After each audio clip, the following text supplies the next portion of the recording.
આપણે ઘર આંગણે રસ આવી ગયો છે તો જોઈ લ્યો અહીંયા સંગીબેન ડેલાની બાયણે ઊભા છે અતુલ કાકાના લગ્ન છે જો અહીંયા આપણા ઢોકળા છે ને એકદમ સરસ રેડી થઈ ગયા છે મમ્મી હું ને મારી મમ્મી માં અને મમ્મીને આપણે પૂછીએ કે નાનપણમાં હું કેવી હતી ગુડ મોર્નિંગ જય શ્રી કૃષ્ણ જય દ્વારકાધીશ તો સ્વાગત છે તમારું મારા આજના નવા વિડીયોમાં કેમ છો બધા મજામાં ને તો અત્યારે વાગી ગયા છે 10 આપણે વિડીયો થોડોક લેટ સ્ટાર્ટ કર્યો છે થોડીક વાર પહેલા જ ઉઠ્યા 9 વાગે ને ઉઠીને બસ જો હવે કચરા પોતા કરું છું ને મમ્મી છે એ કપડાં ધોવે છે ને થોડું ઘણું કામ છે એ કરી લઈએ સંગીને પપ્પા બે ગયા છે બહાર તો હું ને દિત્યા ને મમ્મી અમે ત્રણ જ ઘરે છીએ જય શ્રી કૃષ્ણ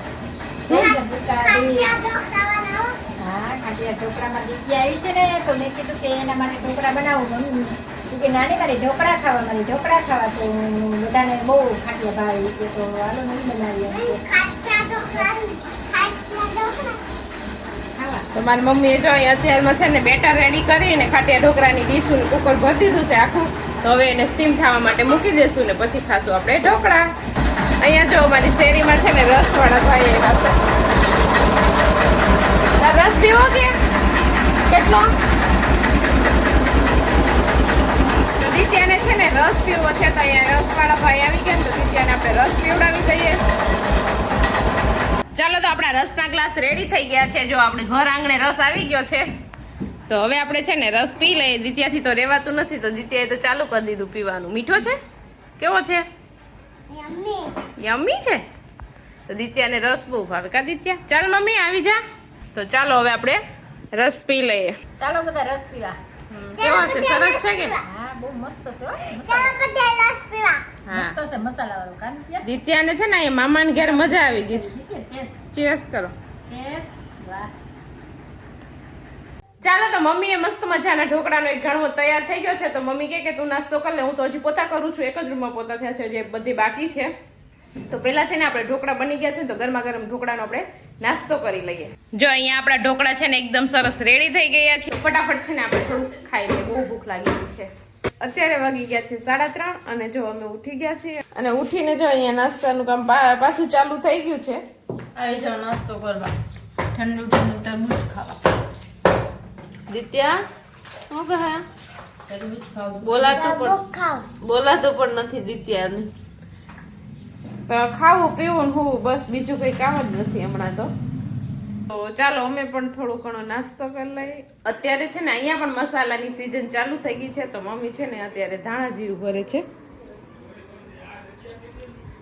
ધરાવી લીધું મમ્મી ધાણા જીરું મસ્ત જો એકલસ લેવું છે ચાર લીધું બાયણીમાં ભરી લઉં ધાણા તમારા ઘરના થયા હતા કા હા અને જીરું મારા પપ્પાને ત્યાં થયું છે ત્યાંથી લઈ આવ્યા ત્યાંથી આપ્યું છે તો એ કે લઈ જાવ તો આપી દીધું તો શું છે વઘાવવા માટે રાખ્યું આખું જીરું છે ઠીક આમાં આખું જીરું છે બંને તમારે મેળ આવી ગયા ને ધાણા થઈ ગયા ને જીરું થઈ ગયું જીરું ધાણા કરના હતા જીરું એના પપ્પાને ત્યાં ધરાવી લીધું ધરાવી થોડું ધરાવી જસ્ટ સારી ભરું છું છે અમારે હાટું ધરાવ્યું કે હા જલપાઈથી અમારે કોઈ બાજરો આપે જાહેર આપે ને એ લઈ આવે અમે એને આ દઈ જીરું સરસ થઈ ગઈ હાટા હા તો હું પણ છે ને દર વર્ષે અહીંયાથી જ ધાણા જીરું લઈ જાઉં કેમ કે મોસ્ટ ઓફ અહીંયા ધાણાનું વાવેતર ને હોય ને અહીંયા છે ને ધાણા જીરું ને એવું સરસ દળે ને તેમાં મમ્મી દળાવતા હોય ને તો એની હારે છે ને એ મારું પણ દળાવી લે તો ચટણી ને અડદર ને એવા મસાલા તો આપણે થઈ ગયા હતા તો ધાણા જીરું એક બાકી હતું તો એ પણ આપણે અહીંયા દળાવી લીધું છે તો આપણે જાશું ત્યારે આપણું ધાણા જીરું આપણે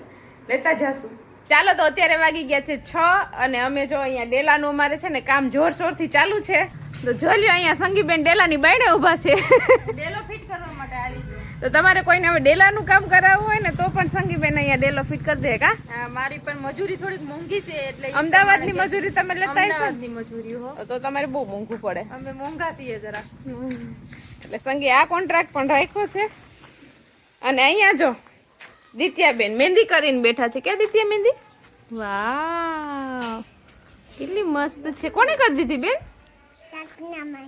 કોના લગન છે કોના લગન છે અતુલ કાકાના લગન છે સરસ કેદી છે આગળી દિત્યાને છે ને મહેંદી કરવી બહુ ગમે પણ મહેંદી કરીને પછી જો આ મહેંદીને રાખવી ને એ બહુ અઘરું છે કા દિત્યા હજી તો મહેંદી કરીને આવી ને તો હવે એમ કહે છે કે મમ્મી મારે મહેંદી વીખી નાખવી છે થોડીક વાર રાખીએ ને તો ભૂકાઈ જાય આપણી મહેંદી થોડીક વાર મસ્ત લાગશે, કલર આવી જશે ઢાંકણો દિત્યા. ને આમાં ફૂલ ને આવી જાય. ચાલો તો અત્યારે વાગી ગયા છે 9:30 અને અમે જમીને જો ફ્રી થઈ ગયા છીએ ને રૂમમાં બધા બેસી ગયા છીએ, વાતો કરીએ છીએ. અત્યારે અમે અત્યારે જોઈ લઈએ ત્રણેય માં દીકરી બેઠી છે, મારી મમ્મી, પછી હું, મારી છોકરી દિત્યા. એટલે અમે ત્રણેય માં દીકરીઓ અહીંયા બેઠ્યું છે. દીદીની દીકરી જો છે. દિત્યા, તારી મમ્મી હું ને મારી મમ્મી માં કે તું કે જે હવે તારી મમ્મી આ ને મારી મમ્મી આ. હા, અને મમ્મીને આપણે પૂછીએ કે નાનપણમાં હું કેવી હતી, વાયડી હતી કે ડાય હતી? તો મમ્મી હું નાની હતી ત્યારે દિત્યાની જેમ વાયડી હતી કે ડાય હતી? ડાઈ હતી ને ગાંડી હતી ને બધી હતી. ડાય હતી કે વાયડી હતી એમ? વાયડી હતી, વાયડી થોડીક વાયડી હતી ને આ હોજી કઈ કઈ હા, કઈ ખોજું દીદી ઘરે કઈ કઈ ઓલું થતું કરી દે. પછી ભણવામાં હોશિયાર હતી કે? આમાં પહેલો નંબર આવતો. જો હું હોશિયાર હતી હો, ભણવામાં પેલો નંબર હતો. હતા થોડોક ટાઈમ. હા, અમે નાના હતા ને ત્યારે અમે કણજા રહેતા હતા થોડોક. હા, એક કેટલા 12-13 વર્ષ 13 હતા વર્ષ ને. રહ્યા, એક ઘરની અંદર 13 વર્ષ રહ્યા. 1 2 3 4 5 6 7 8 9 10 12 13 14 15. તો દિત્યાને જોઈ લ્યો તમે, દિત્યાના નાટક જોઈ લ્યો પેલા. અત્યારે જો નાટકમાં તો એ હોશિયાર છે બહુ. જોઈ લ્યો એ નાટક જોઈ લ્યો. પછી શું કરવાનું છે હવે ત્યાંથી? ટાટિયા ભાંગવાનું. આવું જ કરે છે અહીંયા આવીને. કૃષ્ણાય સુદેવાય હલય પરમાત્માને લંતક્રેશન હે બોંદે એ શ્લોક ક્યારે બોલવાનું હોય? હુવતાને હા, તો કે તમે બધે બોલજો. ABCD EFGH L M N O P Q R S T U V W X Y Z. દિત્યાને બધું આવડે, પણ લખતા કઈ આવડતું નથી, બોલતા બધું આવડે. શ્લોક બોલતા આવડે, એબીસીડી આવડે, 1 થી 20 સુધી એકડા આવડે, સન્ડે મંડે જાન્યુઆરી ફેબ્રુઆરી કા એવું બધું દિત્યાને આવડે, પણ લખતા ઊંધો એકડો આવડે. કલાગ્રેવથી લક્ષ્મી કોલમૂલે સરસ્વતી કર્મધ્યથી ગોવિંદા પ્રભાત. તે કર દર્શનમ. તો ઈ શ્લોક ક્યારે બોલવાનો હોય? હા, જો સવારે ઉઠીએ ત્યારે શ્લોક બોલીએ તો આપણે હાથમાં શું દેખાય? ભગવાન કયા ભગવાન દેખાય? કૃષ્ણ ભગવાન. તો એને એ ખબર છે કે સવારે ઉઠીને આપણે હાથમાં જોઈને શ્લોક બોલવાનો તો આપણે કૃષ્ણ ભગવાન દેખાય. તમે બધા બોલજો. હા, તો દિત્યાને બધા શ્લોક પણ બોલતા આવડે છે. તો આપણે આ વિડીયોને પણ હવે લાંબો નહીં ખેંચીએ અને તમને બહુ બોર પણ નહીં કરીએ. તો વિડીયોને આપણે અહીંયા એન્ડ કરી દઈશું. તો તમને આ વિડીયો કેવો લાગ્યો એ કોમેન્ટ કરજો, લાઈક કરજો, શેર કરજો, અને જો ચેનલમાં નવા હોય તો સબસ્ક્રાઇબ કરજો. સબસ્ક્રાઇબ કરવાનું ભૂલતા નહીં. તો ગુડ નાઇટ, બાય બાય.